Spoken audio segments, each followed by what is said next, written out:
시편 106편 사권의 마지막 시로 나와 있습니다. 90편부터 106편까지가 사권으로 되어 있는데 17편으로 묶여져 있습니다. 이제 다음 편부터는 마지막 5권에 해당되겠습니다. 오늘 이 시도 앞에 105편과 같이 역사를 회고하는 그런 시입니다. 서사시격이죠. 하나님께 감사하라고 명령하면서 왜 그렇게 해야 되는지에 대해서 이제 설명을 하는데, 그가 선하시고 인자하시기 때문이다라고 말합니다. 그러니까 우리의 인생 속에서 우리의 경험상 봤을 때 그분은 선하시고 인자하시다라는 거예요. 그러면서 이제 역사를 쭉 회고하는데, 그 역사가 하나님을 잊어버리고 하나님을 거역하는 역사, 그렇게 쭉 얘기를 해나갑니다. 그래서 홍해에서부터 출애굽 때 그들이 홍해바다 앞에서 하나님을 거역했던 일부터 시작을 해가지고 가나안 땅에 정착해서 살면서 끝까지 그 이방인의 풍습 그리고 우상 숭배를 저버리지 못하고 끊어내지 못하고 자꾸만 하나님을 잊어버리고 다시 옛길로, 옛생활로 세상적인 그런 삶으로 돌아가 버리니까 결국은 하나님께서는 그들과 언약했었지만 그 모든 걸 깨버리고 그들을 이방 나라의 손에 팔아 넘기셨다라고 그렇게 말합니다. 그래서 43절에 보면 여호와께서 여러 번 그들을 건지시나 그들은 교묘하게 거역하며 자기 죄악으로 말미암아 낮아짐을 당하였도다. 교묘하게 거역한다라는 말을 깊이 우리가 음미하고 묵상해야 되겠습니다. 그러니까 여러 가지 합리화를 시키고 또 그럴싸한 변명을 대면서 어떻게든 거역하는 거죠.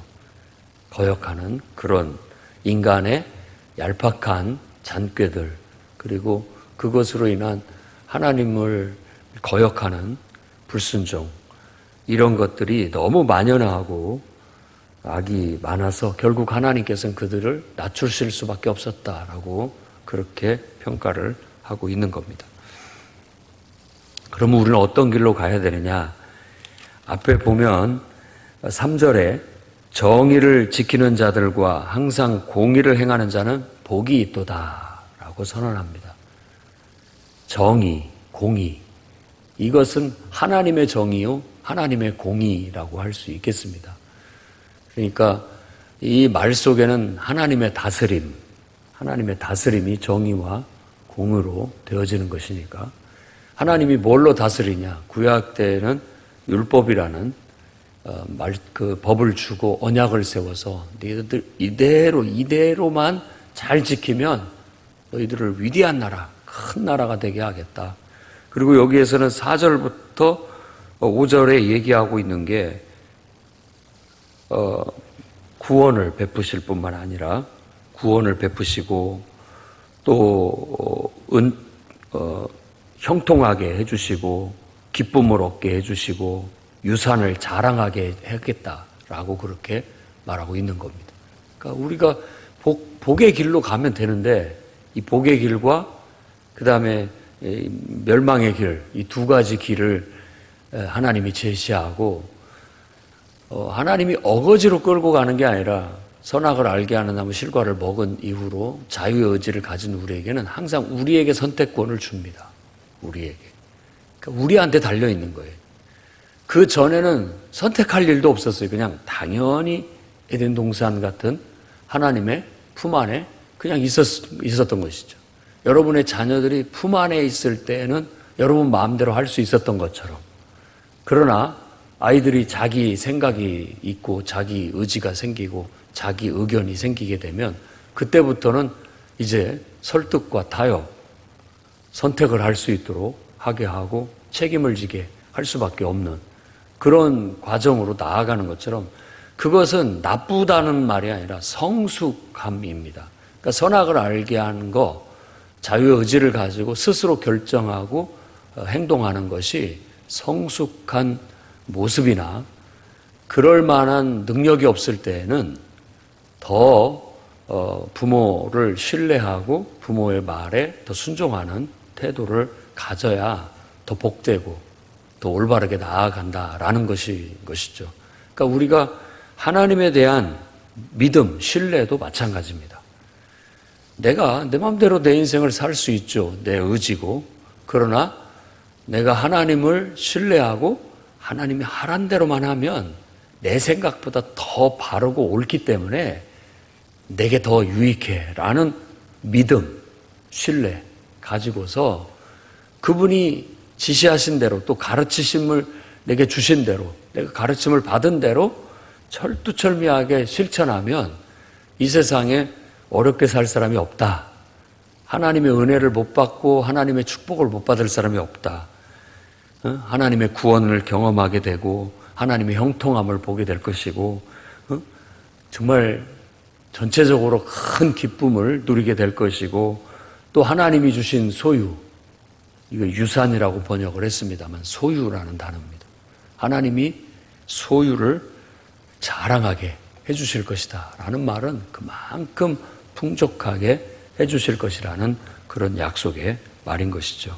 그러니 오늘도 우리는 정의를 지키는 자, 항상 공의를 행하는 자, 어떤 세상의 법에서 요구해서가 아니고 누구 사람이 요구해서가 아니라 나를 창조하신 그리고 나를 사랑하시는 나를 돌보시는 세상에서 가장 지혜롭고 능력이 많으신 그분이 말씀하신 대로 그분의 선하신 뜻대로만 나는 살아가면 된다라는 마음의 중심을 잡고 나아가시면 되겠습니다. 다시 한번 우리가 하나님을 잊어버리고 거역하는 우리들의 본성을 묵상을 해야 되겠습니다. 7절부터 거의 43절까지 바로 그 거역의 역사를 쫙 나열하는데 사도행전 8장의 스데반의 설교, 7장, 8장, 스데반의 설교가 딱 이 맥락입니다. 계속 거역하더니만 결국은 하나님께서 인간이 되어 우리를 구원하러 이 땅에 오셨는데 그것마저도 거역하고 마는구나 라고 스데반이 탄식을 했죠. 그리고 그가 그 말을 했다고 돌맞아 죽게 되는 겁니다.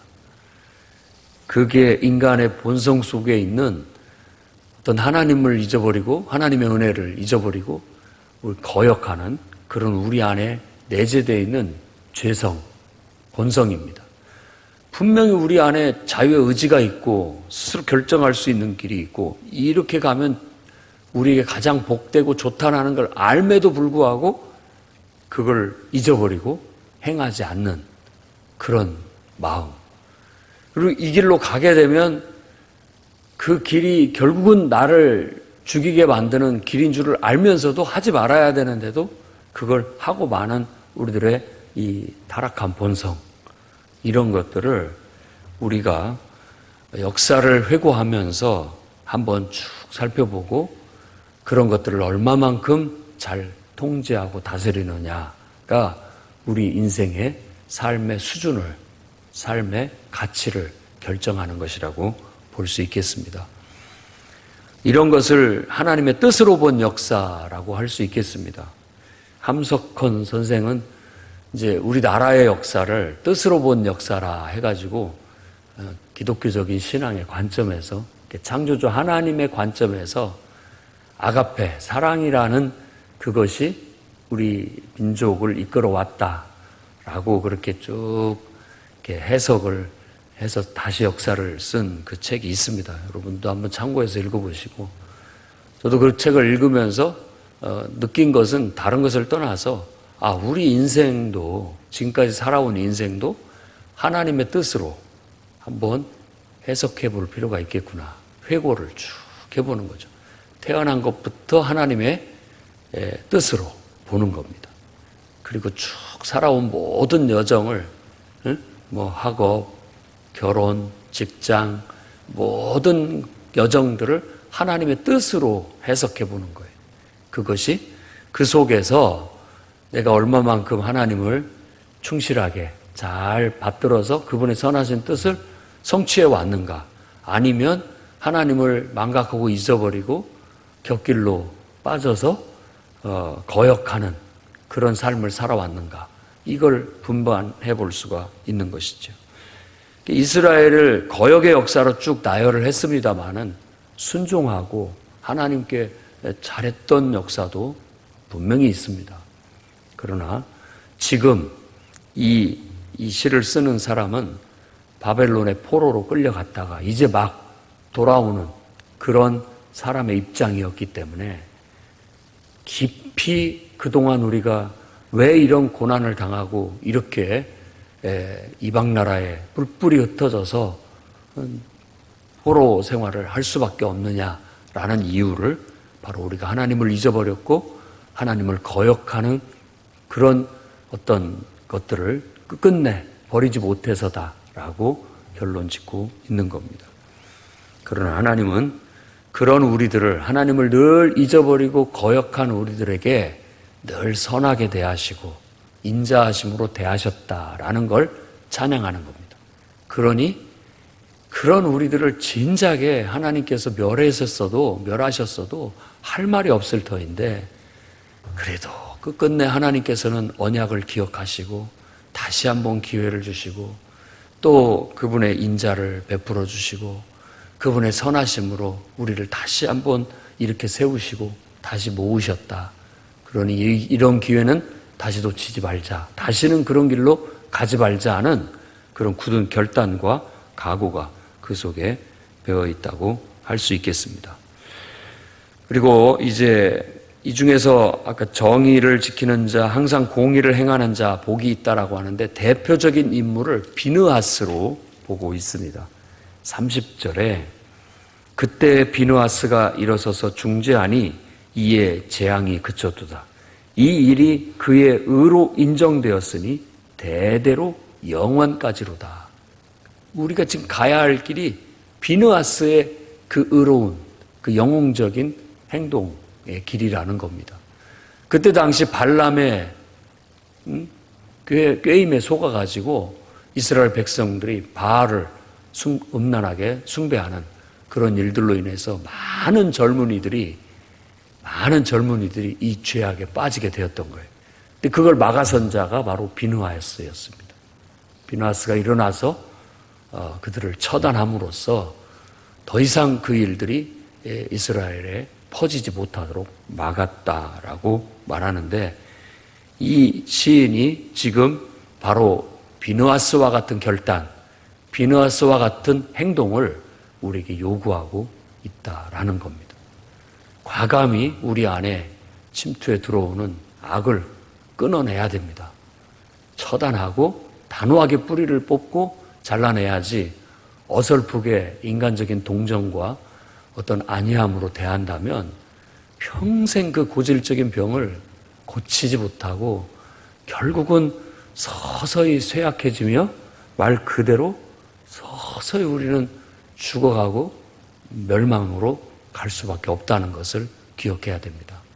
단호한 결단으로 비느하스처럼 일어나 우리 안에 스며들고 있는 죄악들, 세상적인 모든 요소들 단호하게 하나님 말씀으로 대적하고 일어서서 온전한 순종으로 나아가게 된다면 어느 누구도 형통하지 못할 자가 없고 기쁨을 누리지 못할 자가 없고 큰 소유를 누리지 못할 자가 없음을 우리가 믿어 의심치 않습니다. 그러니 당연히 이와 같은 하나님을 영원부터 영원까지 찬양해야 되겠습니다. 그렇게 찬양 부르자라고 할 때 아멘으로 화답하라고 얘기합니다. 원래 아멘은 전에 말씀드렸듯이 아만이라는 어근에서 온 단어입니다. 아만은 견고함, 확실함, 이런 의미를 갖는 것이죠. 그래서 아멘이라고 했을 때는 그 의미가 전적인 동의, 어떤 말하는 자에게 아멘으로 화답을 했을 때는 그 말에 전적으로 동의한다. 그 말은 충성이라는 말이죠. 어떤 명령이 탁 떨어졌으면 충성하고 가서 바로 실행에 옮기듯이 아멘이라는 말은 그 말을 내가 전적으로 동의하니 바로 실행에 옮기겠습니다 라는 그런 고백이고 결단이라고 할 수 있는 겁니다. 여러분들도 하나님께서 이 마음속에 어떤 생각을 주시거나 또 어떤 계획을 주시거나 어떤 마음을 주셨을 때 그걸 가벼이 흘러 넘겨버리고 잊어버리지 마시고 그걸 바로 행동에 실행하고 옮길 수 있도록 힘써 보십시오. 다 형통하게 될 겁니다. 여러분 중에 놀라운 하나님의 능력을 경험하게 될 거예요. 많은 신앙의 위인들이 바로 그런 길을 걸었기에 하나님께 쓰임받고 큰 역사를 이룰 수 있게 되었던 것입니다. 그래서 아멘하고 그것들은 잊어버리지 말고 반드시 실행에 옮김으로써 놀라운 하나님의 은혜와 축복을 누리는 저와 여러분이 되기를 주의 이름으로 축원합니다.